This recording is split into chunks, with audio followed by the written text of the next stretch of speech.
Hello students, class 11th के maths के first chapter में आपका स्वागत है। आज की वीडियो में हम लोग सेट्स का 5th एक्सरसाइज सॉल्व करेंगे। इस वीडियो में आपको पिछले सारे कॉन्सेप्ट्स की जरूरत पड़ेगी जो भी मैंने आपको इस वीडियो से पहले सिखाया हुआ है। तो उम्मीद करता हूँ आपने उन सारे कॉन्सेप्ट्स को सीखा होगा और तब आप इस वीडियो को देख रहे होंगे। ठीक है, तो चलिए 5th एक्सरसाइज को सॉल्व करना शुरू करते हैं। फर्स्ट क्वेश्चन है, let u is equal to this, a is equal to this set and b is equal to this and c is equal to this। ठीक है, तो हमें a dash b dash a union c dash a union b dash a double dash और b minus c dash find करना है। ठीक है, तो मैं सॉल्यूशन लिखने जा रहा हूँ, देखिएगा ध्यान से। ये जो u गिवन है ना, यहाँ पे ये जो u है इसे हम लोग यूनिवर्सल सेट कहते हैं। इस u को हम लोग यूनिवर्सल सेट कहते हैं, आपको मालूम होगा। और ये जो कॉम्प्लीमेंट का ऑपरेशन है, यहाँ पे जो कॉम्प्लीमेंट का ऑपरेशन है वो इस u के ऊपर ही परफॉर्म किया जाता है। ठीक है, ये आपको स्कूल में सिखाया गया होगा। अब आइए देखते हैं ये निकालना कैसे है। ए डैश हमें निकालना कैसे है, ठीक है, यही हमें सीखना होगा। तो ध्यान से देखिएगा, ए हमारे पास क्या है, 1 2 3 4। ठीक है, तो मैं पता क्या करूंगा, इस यूनिवर्सल सेट में से ए डैश फाइंड करने के लिए 1 2 3 4 हटा दूंगा। तो 1 2 3 4 हटा दूंगा तो मुझे 5 6 7 8 9 दिखेगा। तो ए डैश का वैल्यू हो जाएगा 5 6 7 8 9। ठीक है, बात समझ आई आपको। ए डैश मतलब यूनिवर्सल सेट में से ए को हटा दीजिए। ओके, ये पहला पार्ट सॉल्व हो गया। दूसरा पार्ट पे आते हैं। दूसरा पार्ट कह रहा है बी डैश। ओके, देखिएगा ध्यान से, बी डैश मतलब यूनिवर्सल सेट में से आपको बी हटाना है। यूनिवर्सल सेट में से आपको बी हटाना है। ठीक है, बी में क्या है, 2 4 6 8 है, तो मैं 2 हटा दूंगा, 4 हटा दूंगा, 6 हटा दूंगा, 8 हटा दूंगा। तो क्या दिख रहा है आपको, 1 3 5 7 9। 1 3 5 7 9, यही हमारा आंसर हो जाएगा। ओके,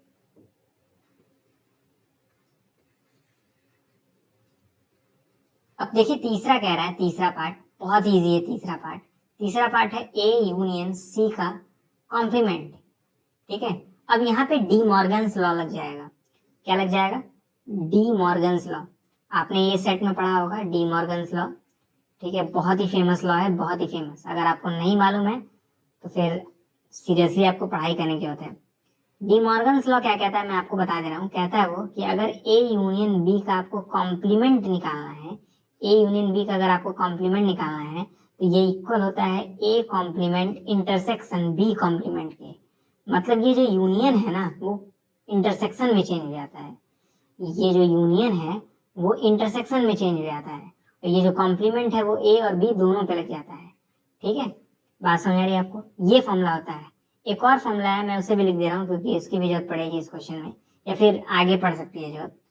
ठीक है, दूसरा मैं फॉर्मूला लिख दे रहा हूँ, ए इंटरसेक्शन बी का कॉम्प्लीमेंट। ठीक है, अभी यूनियन का कॉम्प्लीमेंट कर रहे थे, अब इंटरसेक्शन का कॉम्प्लीमेंट करेंगे तो ये इक्वल होता है ए डैश यूनियन बी डैश के। मतलब इंटरसेक्शन यूनियन में चेंज हो जाता है, यूनियन इंटरसेक्शन में और इंटरसेक्शन यूनियन में। ठीक है, ये नियम याद रहेगा आपको। तो ये ए यूनियन सी का कॉम्प्लीमेंट दिया हुआ है तो मैं इसे लिख सकता हूँ ए कॉम्प्लीमेंट। अब क्योंकि यूनियन है तो डी मॉर्गन्स लॉ के तहत ये जो यूनियन है वो इंटरसेक्शन में चेंज हो जाएगा। ये जो यूनियन है वो इंटरसेक्शन में चेंज हो जाएगा और यहाँ पे क्योंकि यहाँ पे सी है तो सी डैश आएगा, बी डैश नहीं। ठीक है, यहाँ पे क्या आएगा, सी डैश आएगा। ए यूनियन सी का जो डैश है वो ए डैश इंटरसेक्शन सी डैश हो जाएगा। ए डैश इंटरसेक्शन सी डैश मतलब क्या, ए डैश इंटरसेक्शन सी डैश मतलब क्या, सोचिएगा ध्यान से। यानी आपको यहाँ पर सी का भी कॉम्प्लीमेंट फाइंड करना होगा। तो मैं यहाँ पे सी कॉम्प्लीमेंट फाइंड कर ले रहा हूँ। सी कॉम्प्लीमेंट मतलब 3 4 5 6 हटाना है, 3 हटाना है, 4 हटाना है, 5 हटाना है, 6 हटाना है। तो 1 2 7 8 9 बच रहा है, 1 2 7 8 और 9। ओके, तो ए डैश इंटरसेक्शन सी डैश, इसका मतलब ए डैश और सी डैश में क्या कॉमन है। ठीक है, तो आपको क्लियरली दिख रहा है 7 कॉमन है, 8 कॉमन है और 9 कॉमन है, ये 3 चीजें कॉमन है, तो ये आंसर हो जाएगा 7 8 9। ठीक है, आप चाहें तो ए और यूनियन और सी का पहले सेट बना सकते हैं, मतलब ए यूनियन सी फाइंड कर सकते हैं, उसके बाद कॉम्प्लीमेंट फाइंड कर सकते हैं, आपकी मर्जी है। ठीक है, लेकिन अगर आप इस तरीके से करेंगे तो आपको डी मॉर्गन्स लॉ भी याद रहेगा और इसकी जरूरत पड़ती ही है आगे चल के। फोर्थ क्वेश्चन है ए यूनियन बी का कॉम्प्लीमेंट, ए यूनियन बी का कॉम्प्लीमेंट।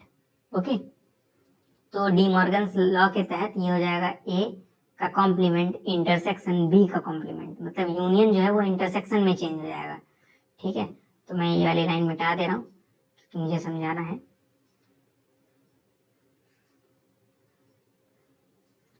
अब देखिएगा ध्यान से, हमें A dash intersection B dash find करना है, यानी इन दोनों सेट में हमें कॉमन एलिमेंट्स लिखने हैं। कॉमन एलिमेंट्स क्या क्या हैं दिख रहे होंगे आपको, 5 एक कॉमन है, ठीक है, 7 कॉमन है और 9 कॉमन है। ठीक है, तो ए डैश इंटरसेक्शन बी डैश हो जाएगा 5 7 9। बहुत इजी है, बहुत इजी, कुछ भी नहीं करना है इसमें। ठीक है, ये हो गया आपका आंसर। अब फिफ्थ पार्ट पे जाते हैं। फिफ्थ पार्ट कह रहा है ए डैश का डैश। ठीक है, तो ये भी एक प्रॉपर्टी है, बहुत ही फेमस प्रॉपर्टी है कि अगर ए डैश का अगर आपको डैश निकालना है तो वापस ये ए के ही कॉल आता है, तो ये निकालने की जरूरत नहीं है, 2 बार डैश करेंगे तो वापस आपको ओरिजिनल सेट यानी ए मिल जाएगा। फिफ्थ का आंसर होगा ए, यानी ए क्या था 1 2 3 4 ना, यानी 1 2 3 4। ओके, आई बात समझ आपको? ये मैं मिटा दे रहा हूँ। ठीक है, ये भी मिटा दे रहा हूँ।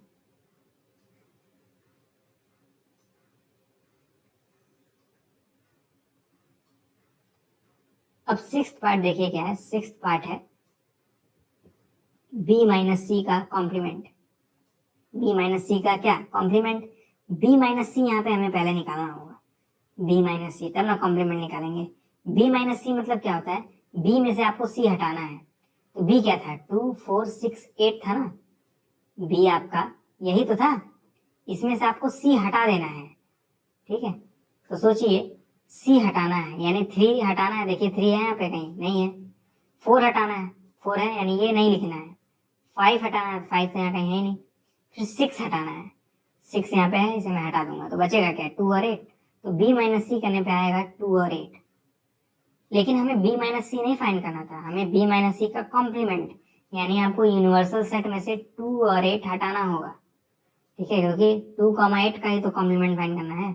क्या दिख रहा है आपको 1 3 4 5 6 7 9, फिर आएगा 1 3 4 5 6 7 और 9। ठीक है, ये हमारा आंसर हो जाएगा। ओके, तो 6 पार्ट सॉल्व हो गए। ठीक है, इसमें आपका कोई डाउट आया तो आप टेलीग्राम चैनल या फिर कमेंट बॉक्स में पूछ लीजिएगा। ठीक है, वहां मैं आपके डाउट्स क्लियर करा दूंगा। ओके, सेकंड क्वेश्चन पे आते हैं। बहुत ईजी क्वेश्चन है, ये भी कुछ भी नहीं है इस क्वेश्चन में। हमें यूनिवर्सल सेट गिवन है, ये यूनिवर्सल सेट है, हमें कॉम्प्लीमेंट फाइंड करने के लिए बोल रहा है इन चारों सेट्स का। ठीक है, क्या फाइंड करने के लिए? कॉम्प्लीमेंट। ठीक है, कॉम्प्लीमेंट फाइंड करने के लिए बोला है इस वाले क्वेश्चन में। तो फिर से भाई, ठीक है, फिर से भाई सॉल्यूशन लिख रहा हूँ। पहला सेट का मैं कॉम्प्लीमेंट फाइंड करूंगा, यानी ए डैश फाइंड करूंगा। ए डैश मतलब ए बी सी हटाना है यूनिवर्सल सेट में से, तो ए बी और सी हटा देंगे तो आपको D E F G H नजर आएगा, आपको नजर आएगा डी ई एफ जी और एच। ओके, फिर दूसरे पे आ जाते हैं। दूसरा है बी, यानी बी का आपको कॉम्प्लीमेंट फाइंड करना है। ठीक है, तो मैं इसे मिटा दे रहा हूँ पहले। अब हम लोग क्या करेंगे, ये जो डी ई एफ जी है इसे हटाएंगे, डी ई एफ जी हटाएंगे यूनिवर्सल सेट से, तो आपको क्या दिख रहा है ए बी सी और H, A B C H, यही हमारा आंसर हो जाएगा। थर्ड पार्ट पे आते हैं। थर्ड पार्ट है आपका, ध्यान से देखिएगा, ए सी ई जी, यानी सी डैश का हमें वैल्यू फाइंड करना है, तो ए सी ई जी हटाना होगा, तो ए हटा दिया मैंने, सी हटा दिया, ई हटा दिया और जी हटा दिया, आपको क्या दिख रहा है बी डी एफ एच, तो बी डी एफ और एच, ये हमारा आंसर हो जाएगा। ओके, फोर्थ पार्ट पे आते हैं। फोर्थ पार्ट कह रहा है, ठीक है, पहले मैं इस चीज को मिटा लूं। फोर्थ पार्ट कह रहा है डी का कॉम्प्लीमेंट, यानी डी का कॉम्प्लीमेंट। ठीक है, तो एफ जी एच ए हटाना है, एफ जी एच और ए हटाना है। क्या लिखा है आपको बी सी डी ई, तो ये आंसर हो जाएगा BCDE। ठीक है, सेकंड क्वेश्चन भी सॉल्व हो गया। वीडियो पॉज करके आप लोग नोट कर लीजिएगा। थर्ड क्वेश्चन पे आते हैं। थर्ड क्वेश्चन है taking the set of natural number as the universal set write down the complement of the following set. ठीक है, मतलब आपको यहाँ पे यूनिवर्सल सेट जो है वो नेचुरल नंबर का लेना है, ऐसा क्वेश्चन में बोला है। नेचुरल नंबर्स का यूनिवर्सल सेट लेना है और फिर कॉम्प्लीमेंट्स लिखने हैं इन सारे पार्ट्स के। ठीक है, तो कुछ भी नहीं है, बहुत ही आसान सा क्वेश्चन है। ठीक है, तो पहले हमें नेचुरल नंबर का एक यूनिवर्सल सेट बनाना होगा। ठीक है, तो मैं U इक्वल टू लिख रहा हूँ, नेचुरल नंबर लिखने हैं यूनिवर्सल सेट में, क्योंकि ऐसा क्वेश्चन में बोला है। देखिए, नेचुरल नंबर्स यूनिवर्सल सेट है ना, यानी यूनिवर्सल सेट जो है वो नेचुरल नंबर्स का बनेगा, यानी 1 2 3 4 5 6 7 8 9 10 11 12। अब ऐसे लिखते तो नहीं जाऊँ, मैं डॉट डॉट डॉट लगा दूंगा। ठीक है, इनफाइनाइट सेट है ये। पहला क्वेश्चन बोल रहा है x is an even natural number. ठीक है, तो इस सेट को पहले रोस्टर फॉर्म में बदल देंगे। x is a even natural number यानी 2 4 6 8 डॉट डॉट डॉट। ठीक है, तो इस वाले सेट का हमें कॉम्प्लीमेंट फाइंड करना है, यानी डैश। ठीक है, तो आपको यूनिवर्सल सेट में से आपको 2 हटाना पड़ेगा, 4 हटाना पड़ेगा, 6 हटाना पड़ेगा और 8 हटाना पड़ेगा। तो बचेगा क्या, 1 3 है ना, 1 3 5 7 9 10 नहीं है, 10 हट जाएगा। ठीक है, 11, यानी आपके पास और नंबर बचेंगे 1 3 5 7 9 11, क्योंकि ये 10 भी हट जाएगा क्योंकि 10 एक इवन नंबर है। ठीक है, डॉट डॉट डॉट। तो ये सारे ऑड नंबर है ना, तो मैं कह सकता हूँ ये इसके इक्वल हो जाएगा x such that x is odd. ठीक है, ऑड नंबर।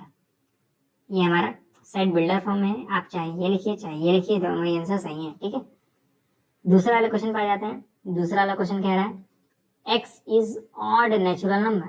ठीक है, इसका आपको कॉम्प्लीमेंट फाइंड करना है। ठीक है, x is odd natural number यानी 1 3 5 7 9 डॉट डॉट डॉट। इसका आपको कॉम्प्लीमेंट फाइंड करना है, तो आपके पास बचेगा क्या। ठीक है, मैं एक बार ये ऊपर वाली चीजें हटा देता हूँ।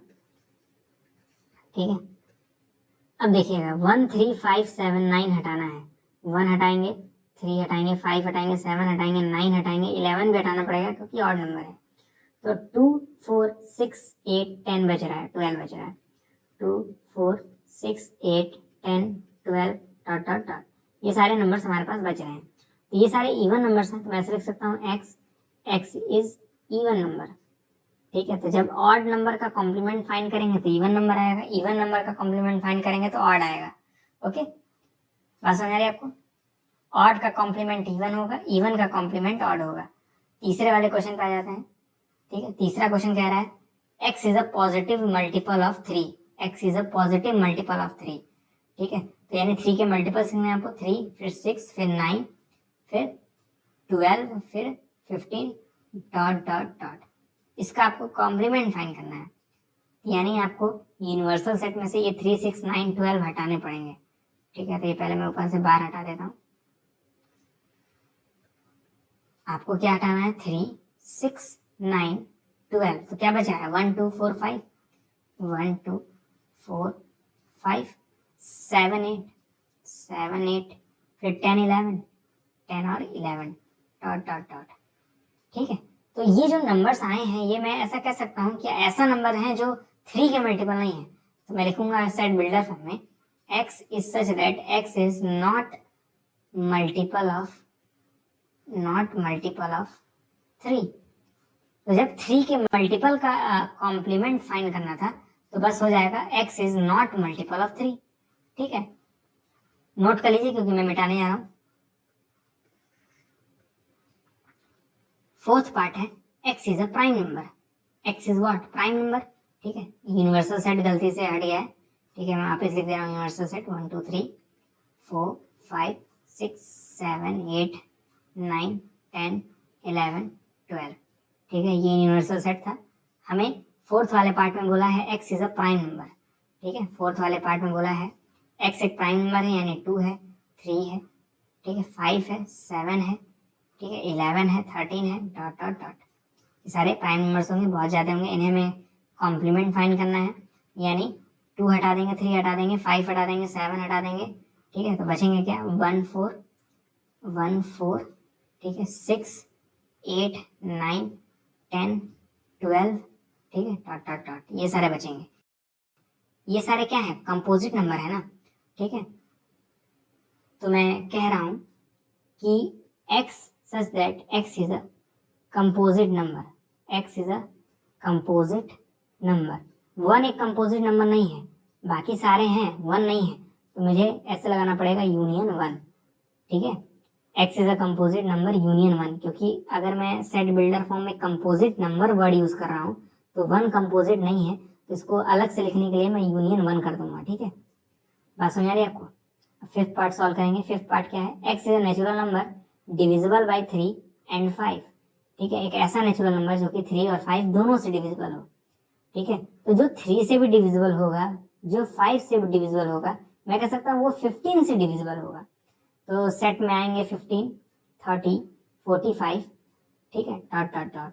जब आप इस वाले सेट में से 15 30 45 हटाएंगे तो क्या बचेगा 1 2 3, ठीक है कॉम्प्लीमेंट 1 2 3 4 5 डॉट डॉट डॉट, ठीक है 14 तक बचेगा, 15 नहीं आएगा, 16 आएगा डॉट डॉट डॉट, है ना। इसी तरह मैं ऐसा कह सकता हूँ वो सारे x आएंगे सच that x is not multiple of 15, not multiple of 15, ठीक है। आपके बुक में हो सकता है आंसर कुछ और दिया हो, ठीक है, क्योंकि यहाँ पे जो एलिमेंट्स हैं वो 15 के हैं। जब कॉम्प्लीमेंट निकालेंगे तो वो नंबर्स आएंगे जो कि 15 के मल्टीपल नहीं होंगे, तो हम लोग ऐसे लिख सकते हैं, ठीक है। तो ये हमारा आंसर हो जाएगा।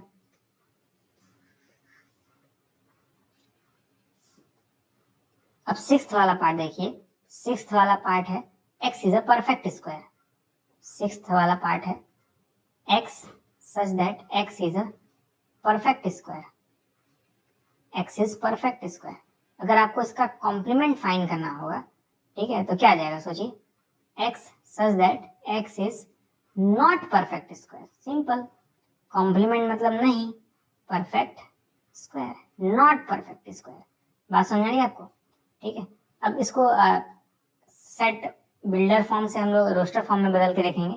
x is a perfect square, इसका मतलब क्या है 1 4 9, ठीक है 16 डॉट डॉट डॉट। इसका हमें कॉम्प्लीमेंट फाइंड करना था, तो वो नंबर्स आते जो कि परफेक्ट स्क्वायर नहीं है, यानी 1 हटा देना है, 4 हटा देना है, 9 हटा देना है। तो 2 3, ठीक है 5 6 7 8 10 11 12 डॉट डॉट डॉट, ये सारे परफेक्ट स्क्वायर नहीं है, ठीक है। तो यही मैंने ऊपर लिखा है, आप या तो ये लिखिए आंसर या तो ये लिखिए, दोनों ही सही माने जाएंगे, ठीक है। अब सेवेंथ वाला part x is a perfect cube. Seventh वाला पार्ट क्या है, x is a perfect cube, तो हम लोग ऐसे लिखेंगे x is a perfect cube, okay. इसका हमें कॉम्प्लीमेंट फाइंड करना है, तो हम लोग क्या लिख देंगे, x such that x is not perfect cube, not perfect cube. अगर आपको इसका रोस्टर फॉर्म जानना है, देखिए कैसा आएगा, x is a perfect cube मतलब 1 8, ठीक है, फिर आएगा 8 के बाद 27 आता है ना, 3 का क्यूब 27 होता है, ठीक है। तो परफेक्ट क्यूब वाले आपको हटाने हैं यूनिवर्सल सेट में से, तो आप 1 हटाएंगे, ठीक है 1 हटाएंगे, उसके बाद 8 हटाएंगे, ठीक है 8 हटाएंगे उसके बाद, ठीक है 9 नहीं, क्योंकि 9 परफेक्ट स्क्वायर है, परफेक्ट क्यूब नहीं है। तो आपके पास एलिमेंट्स क्या बचेंगे, 2 3 4 5 6 7, ठीक है 8 नहीं होगा, 9 होगा, 10 होगा, 11 होगा डॉट डॉट डॉट। ये सारे नॉन परफेक्ट क्यूब है ना, तो वही मैंने लिखा x is not perfect cube. अब या तो ये लिखिए या तो ये लिखिए, दोनों ही आंसर सही है। अब देखिए ध्यान से, 8th क्वेश्चन है x प्लस 5 इजकल टू 8 है, ठीक है। आपका 8th क्वेश्चन है, 8th क्वेश्चन है x such that x plus 5 is equal to 8, ठीक है। इसे हम लोग सिंप्लीफाई भी कर सकते हैं कॉम्प्लीमेंट निकालने से पहले, x such that x is equal to, ये 5 उधर जाएगा तो 8 माइनस 5 हो जाएगा, ओके, ठीक। ये जाएगा x इजकल टू 8 माइनस 5 3 होता है। इसका आपको कॉम्प्लीमेंट फाइंड करना है। x इजकल टू 3, यानी एक ही एलिमेंट होगा सेट में, वो है 3, इसका हमें कॉम्प्लीमेंट फाइंड करना है, यानी आपको यूनिवर्सल सेट में से 3 हटा देना है, यूनिवर्सल सेट में से इस 3 को हटा देना है। क्या बचेगा? आपके पास बचेगा 1 2 4 5 6 7 8 डॉट डॉट डॉट। इसे हम लोग सेट बिल्डर फॉर्म में कैसे लिख सकते हैं? x is such that x is not equal to 3। ठीक है, यहाँ इक्वल 3 था तो यहाँ नॉट इक्वल लगा दिया कॉम्प्लीमेंट फाइंड करने के लिए। नोट कर लीजिए।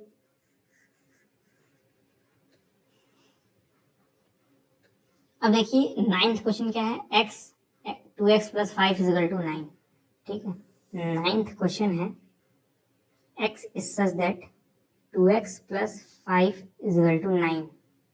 ओके, हम लोगों को इसका कॉम्प्लीमेंट फाइंड करना है। इससे पहले सॉल्व कर लेंगे। x is equal to 2x, ये 5 उधर जाएगा तो 9 माइनस 5 हो जाएगा। ठीक है, अब 9 माइनस 5 करने पे तो अब इसी बात है 4 आता है, तो मैं हटा के 4 लिख दे रहा हूँ। ठीक, अब ये जो 2 है इस 4 को 2 टाइम्स कट कर देगा तो हमारे पास बचेगा क्या? x such that x is equal to 2, यानी इस बार सेट में एक ही एलिमेंट आएगा, वो है 2। ठीक है, तो इसका कॉम्प्लीमेंट क्या हो जाएगा? आपको 2 हटा देना है, तो आपके पास 1 3 4 5 6 ये सब बचेंगे। 1 3 4 5 6 डॉट डॉट डॉट। ठीक है, ये सारे एलिमेंट्स बचेंगे। इसे हम लोग सेट बिल्डर फॉर्म में लिख सकते हैं। x such that x is not equal to 2। ठीक है, यहाँ कॉम्प्लीमेंट आएगा, कॉम्प्लीमेंट निकालना था। ठीक है, यहाँ पे x इज इक्वल टू 2 आ रहा था तो कॉम्प्लीमेंट करेंगे तो नॉट इक्वल टू 2 आएगा, सिंपल।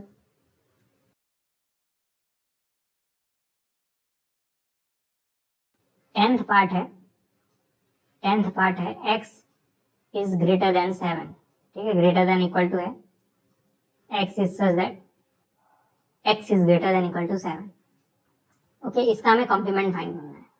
तो 7 या 7 से बड़े यानी 7 8 9 10 11 12।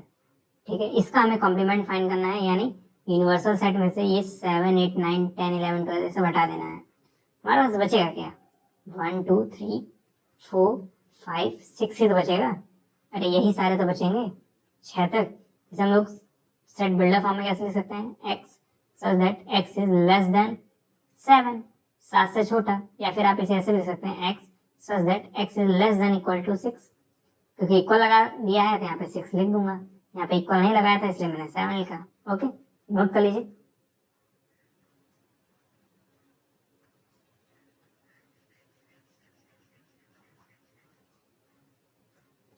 अब ये 9th क्वेश्चन देखिए, sorry 11th question. 11th question है x such that x is a natural number and 2x plus 1 is greater than 10। ठीक है, इसका हमें कॉम्प्लीमेंट फाइंड करना है। पहले सॉल्व कर लेते हैं। x belongs to natural number. अब ये जो 1 है वो 10 के जब बगल में जाएगा ये जाएगा 2x ग्रेटर देन 10 माइनस 1 हो जाएगा।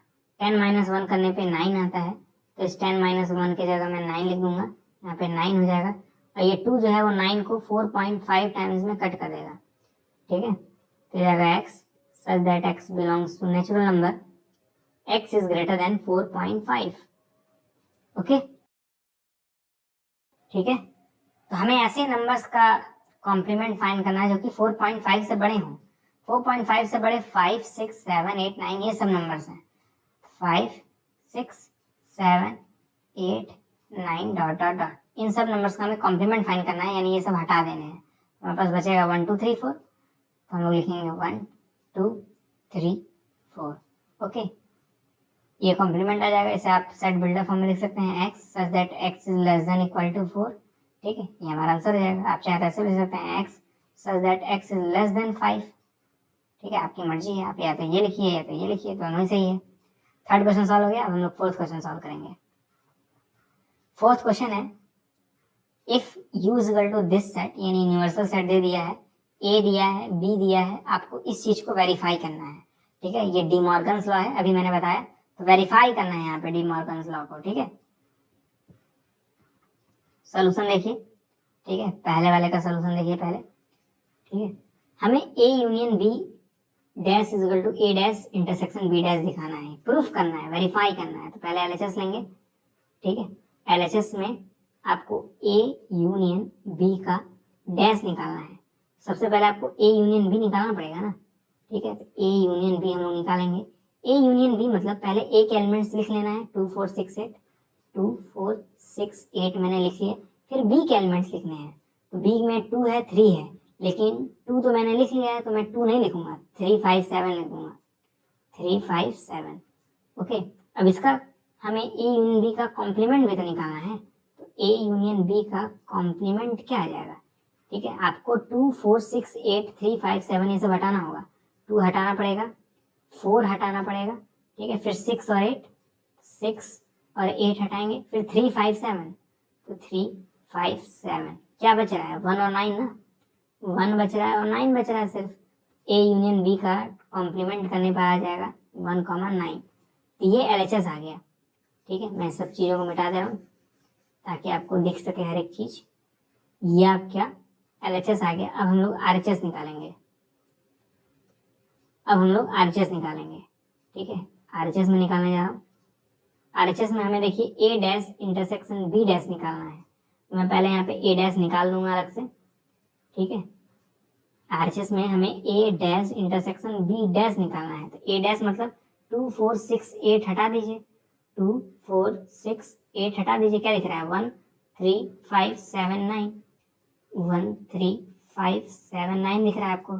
ठीक है, तो ये आ गया A dash is equal to 1 3 5 7 9। Okay, अब हमें B डैश भी निकालना पड़ेगा,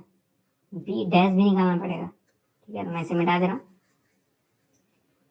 B डैश मतलब 2 3 5 7 हटा दीजिए, 2 3 5 7 हटा दीजिए, क्या दिख रहा है आपको? 1 4 6 8 9। ठीक है, क्या दिख रहा है आपको? 1 4 6 8 और 9। ठीक है, मैं यहाँ पे लिख दे रहा हूँ B डैश की वैल्यू है 1 4 6 8 और 9। बात समझ आ रही है? अब आपको A dash intersection B dash निकालना था, यानी इन दोनों में कॉमन क्या है? क्लियरली देख सकते हैं आप, 1 कॉमन है, 9 कॉमन है और कुछ भी कॉमन नहीं है, तो A इंटरसेक्शन B डैश हो जाएगा 1 9। ठीक है, यही आपका आंसर है। आप देख सकते हैं LHS जो है वो RHS के बराबर है, क्लियरली, है ना। ये आपका LHS था, ठीक है, ये आपका LHS था, 1 9 आया था। ये आपका RHS है, ये भी 1 9 आया है। ये जो पहला वाला चीज था ये वेरीफाई हो गया है। ठीक है, आप नोट कर सकते हैं, आपकी मर्जी है। तो देखिए दूसरा पार्ट सॉल्व करेंगे, ये वाला। इसमें हमें A इंटरसेक्शन B का जो डैश है वो A dash union B dash होता है, ये हमें वेरीफाई करना है। ठीक है, तो पहले LHS सॉल्व करेंगे। LHS है A इंटरसेक्शन B का डैश, तो पहले A इंटरसेक्शन B निकालना पड़ेगा ना। A इंटरसेक्शन B मतलब A और B में कॉमन क्या है? क्लियरली मुझे 2 कॉमन दिख रहा है, 2, और कुछ तो कॉमन नहीं दिख रहा है, तो A इंटरसेक्शन B में एक ही एलिमेंट आएगा, वो है 2।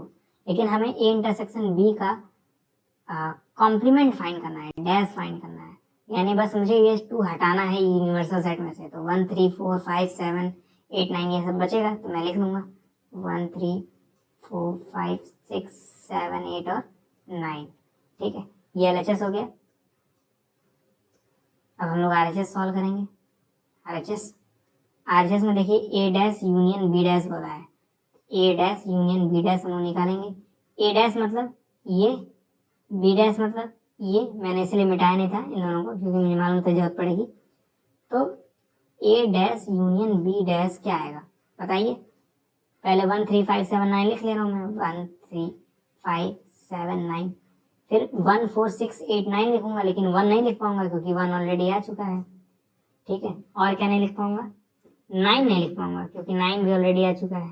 क्या लिखूंगा? 4 6 8, यहाँ पे मैं 4 6 और 8 लिख दे रहा हूँ। और आप देख सकते हैं ये जो LHS है और ये जो RHS आया है ये दोनों आपस में इक्वल है, तो LHS बराबर HS, LHS बराबर RHS, हैंस वेरीफाइड। ठीक है, फोर्थ क्वेश्चन भी सॉल्व हो गया। आप लोग नोट कर लीजिए, मैं ये सब मिटा दे रहा हूँ ताकि आपको सब कुछ साफ साफ दिख सके। ठीक है, हटा दे रहा हूँ ये लाइन। ठीक है, यहाँ पे था 1 और यहाँ पे था 9। ठीक है, वो बस समझाने के लिए मैंने ड्रॉ किया हुआ था। ओके,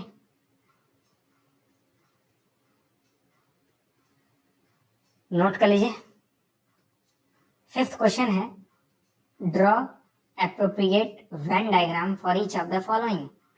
ठीक है, यहाँ पे जो 4 सेट्स दिए हैं, इन पे जो ऑपरेशन है इनके लिए हमें वेन डायग्राम ड्रॉ करना है, ठीक है। अच्छा मुझे एक बात बताइए, ध्यान से देखिएगा, ए यूनियन बी का डैश लिखा हुआ है। अभी मैंने आपको बताया था ए यूनियन बी का जो डैश होता है वो ए डैश इंटरसेक्शन बी डैश के इक्वल होता है। तो मैं ऐसा कह सकता हूँ जो इसका वेन डायग्राम होगा वही इसका भी होगा।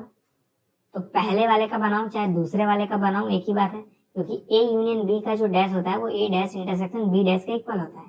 तो इन दोनों का वेन डायग्राम सेम ही बनेगा, ठीक है। तो मैं दोनों का बनाऊंगा नहीं, ठीक है, दोनों का नहीं बनाऊंगा क्योंकि टाइम लगेगा, फालतू टाइम क्यों खर्च करना जब हमें पता ही है ये प्रॉपर्टी होती है, ठीक है। तो मैं यहाँ पे पहले और दूसरे के लिए वेन डायग्राम ड्रॉ करने जा रहा हूँ, क्योंकि पहला और दूसरे का वेन डायग्राम सेम होगा क्योंकि ये दोनों ही आपस में इक्वल होते हैं, ठीक है। ये बाय डी मॉर्गन्स लॉ में बोल रहा हूँ, ठीक है, डी मॉर्गन्स लॉ का इस्तेमाल करके मैं बोल रहा हूँ कि दोनों आपस में इक्वल होते हैं, ठीक है। तो दोनों का वेन डायग्राम भी सेम बनेगा। देखते हैं क्या बनेगा। मैं पहले एक यूनिवर्सल सेट बनाऊंगा, यूनिवर्सल सेट बनाऊंगा क्योंकि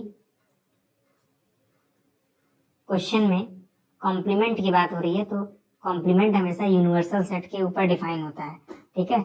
या फिर मैं ऐसा भी कह सकता हूँ कॉम्प्लीमेंट के लिए यूनिवर्सल सेट की जरूरत पड़ती है, तो मैंने मान लिया कि ये एक यूनिवर्सल सेट है, ओके। अब इसके अंदर मैं एक ए बनाऊंगा और एक बी बनाऊंगा, ये दो सेट है, ठीक। ये ए है, ये बी है। बताइए ए यूनियन बी मतलब क्या होता है। ए यूनियन बी मतलब मैं ऐसा कह सकता हूँ ये वाला रीजन, ठीक है, ये सारे रीजन ए यूनियन बी के हैं, ठीक है। तो मैं यहाँ पे शेडिंग कर दे रहा हूँ वाइट कलर की।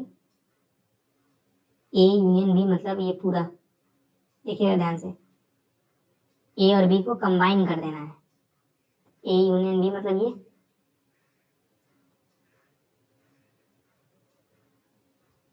ठीक।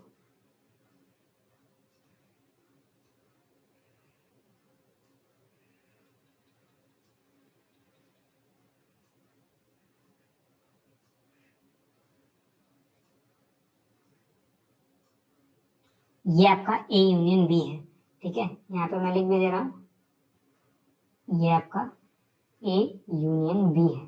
तो ए यूनियन बी डैश बोल रहा है क्वेश्चन में, देखिए ध्यान से, डैश बोला है क्वेश्चन में, डैश बोला है। तो डैश मतलब क्या है, ये सारा एरिया छोड़ देना है, मतलब इस एरिया पे हमें ध्यान देना है, ये जो बच गया है एरिया नॉन शेडेड रीजन पे हमें ध्यान देना है, ठीक है। तो जो मैं रेड लाइन से ड्रॉ करूंगा वो आपका ए यूनियन बी का कॉम्प्लीमेंट बताएगा, ठीक है। तो मैं ऐसे ड्रॉ कर दे रहा हूँ, ये जो एरिया है वो आपका ए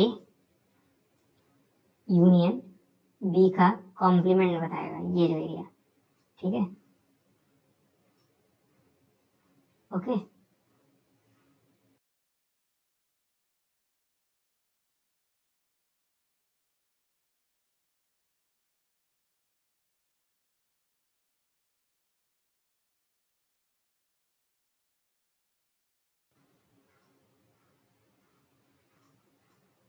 तो ये जो एरिया आया है, ये एरिया जो मैंने अभी रेड कलर से शेड किया है, ये ए यूनियन बी का कॉम्प्लीमेंट का एरिया है, ठीक है। या फिर आप कह सकते हैं A complement intersection B complement का एरिया है, क्योंकि ये दोनों चीजें एक ही होती हैं डी मॉर्गन्स लॉ के अकॉर्डिंग, ठीक है। इसका जो एरिया होगा वही इसका भी होगा, यानी जो फर्स्ट का एरिया होगा वही दूसरे का। तो ये फर्स्ट एंड सेकंड दोनों के लिए है, ओके। मैं ये अंदर वाले लाइंस को मिटा दे रहा हूँ क्योंकि इसकी जरूरत नहीं थी हमें, ठीक है। ये जो रेड कलर का एरिया है वही आपका ए यूनियन बी का कॉम्प्लीमेंट है, ये आपका ए यूनियन बी का कॉम्प्लीमेंट है, ओके। नोट कर लीजिए क्योंकि मैं मिटाने जा रहा हूँ। तो हम लोगों ने पहले और दूसरे का वेन डायग्राम बना लिया था, अब इसकी बारी है और इसकी बारी है, ठीक है। मैं बता दूं इन दोनों का भी वेन डायग्राम सेम होगा according to De Morgan's law. बता रहा हूँ कैसे, आपने पढ़ा होगा, अभी मैंने बताया था कुछ देर पहले कि जो ए इंटरसेक्शन बी का कॉम्प्लीमेंट होता है वो इक्वल होता है A complement union B complement के, जो यहाँ इंटरसेक्शन है वो यूनियन में कन्वर्ट हो जाता है, ये मैंने आपको बताया था। यानी ये सेट और ये सेट इक्वल है, तो दोनों का वेन डायग्राम भी आपस में इक्वल होगा, ठीक है, ऐसा मैं कह सकता हूँ। तो दोनों का बनाने की जरूरत नहीं है, एक का बनाऊंगा काम चल जाएगा। तो ये रहा यूनियन, ठीक है, मैं यहाँ पे लिख दे रहा हूँ ये यूनियन है, ओके। अब इसके अंदर हम लोग ए और बी बना देंगे। तो ये रहा ए, ये रहा बी, ओके। तो ए इंटरसेक्शन बी और उसका कॉम्प्लीमेंट, तो ये ए है, ये बी है, ए इंटरसेक्शन बी ये वाला रीजन होगा, ये रीजन ए इंटरसेक्शन बी का है, ठीक है। तो ए इंटरसेक्शन बी का कॉम्प्लीमेंट यानी इस एरिया को छोड़ देना है, तो बचेगा कौन सा एरिया? यही एरिया बचेगा, यही सब के सब बच जाएंगे, ठीक है। बस इस छोटे से एरिया को तो छोड़ना था, ये सारा बच जाएगा, ठीक है। ये पूरा ही एरिया, ध्यान दीजिएगा, ये सब एरिया बच जाएगा, ठीक है। इसको छोड़कर सारा एरिया, ठीक है, बात समझे, ये सारा। तो मैं सेट कर दे रहा हूँ ताकि आपको मालूम चल सके, ठीक है।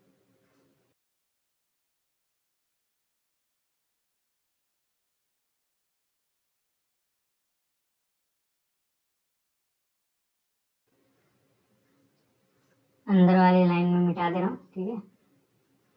तो ये जो मैंने सेट किया है वो सारा एरिया बस इस अंदर वाले को छोड़कर, ठीक है, इस अंदर वाले को छोड़कर बाकी बाहर जितना एरिया है वो सब इस चीज को रिप्रेजेंट करेगा, या फिर कह सकता हूँ मैं इस चीज को, दोनों सेम चीजें हैं, ठीक है। तो आप लोग नोट कर लीजिएगा, मैंने बता दिया है दोनों चीज, ठीक है। ये तीसरे और चौथे दोनों का ही वेन डायग्राम है, दोनों का वेन डायग्राम सेम होगा क्योंकि ये दोनों एक ही चीज है, by De Morgan's law, by De Morgan's law. बहुत इंपॉर्टेंट लॉ है, नहीं पढ़ा है आपने तो फिर पढ़ने लायक चीज है, ये पढ़िएगा जरूर, ठीक है। ये मैं मिटा दे रहा हूँ, आप लोग बना सकते हैं, ठीक है। वीडियो को पॉज करके बना लीजिएगा। हम लोग 6th क्वेश्चन सॉल्व करेंगे, ठीक है। क्वेश्चन कह रहा है let U be the set of all triangles. Question में क्या बोला है कि यू जो है वो सेट ऑफ ऑल ट्रायंगल्स है, यूनिवर्सल सेट आपका सारे ट्रायंगल्स का सेट है।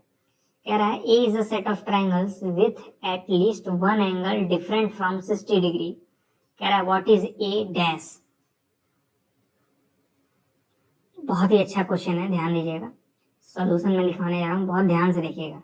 यू जो है वो एक ट्रायंगल्स का सेट है, जितने भी ट्रायंगल्स पॉसिबल हैं इस दुनिया में उन सब का कलेक्शन है, ठीक है।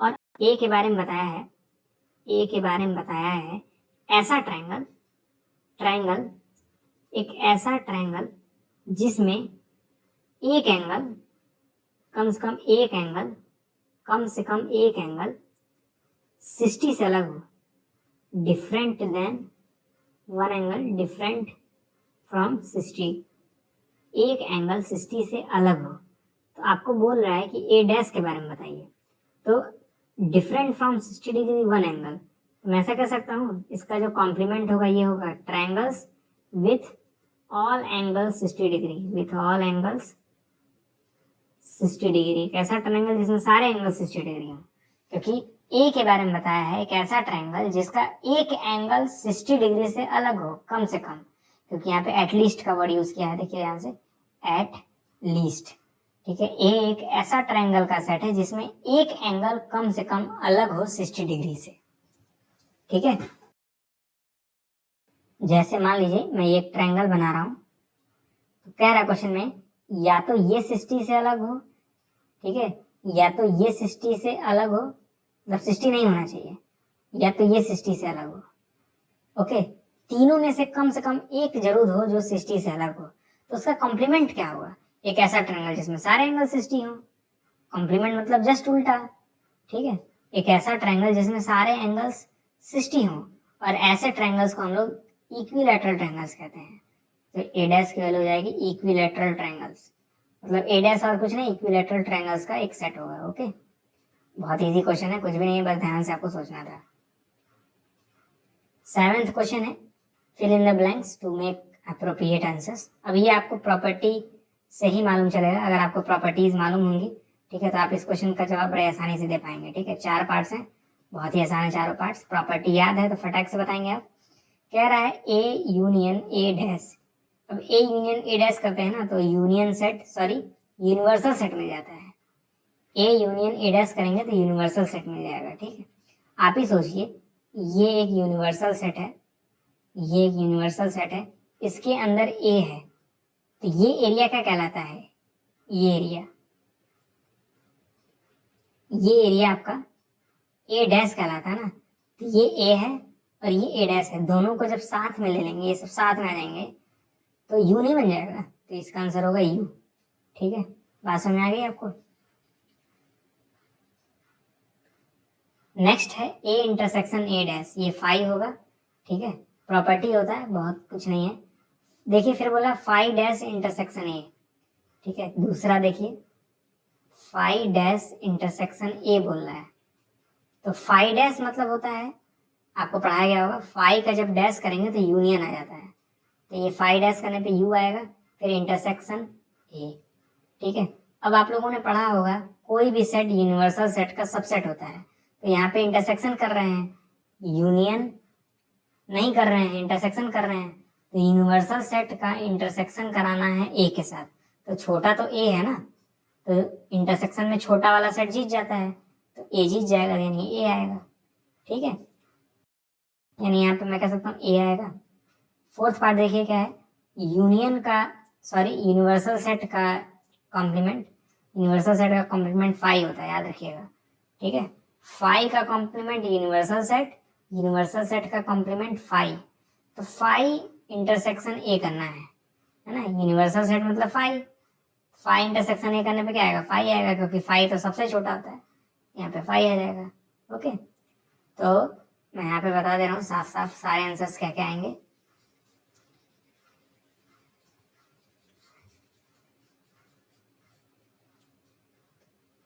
पहले वाले का आंसर होगा यूनियन सॉरी यूनिवर्सल सेट, दूसरे वाले का आंसर होगा ये, तीसरे वाले का आंसर होगा फाई, चौथे वाले का आंसर होगा फाई। ओके, तो आज मैंने 7 क्वेश्चंस कराए हैं, इतने ही क्वेश्चन दिए हैं आपके एनसीईआरटी में। उम्मीद करता हूँ आपको ये वीडियो समझ में आया होगा। अगर आपका कोई डाउट रह जाता है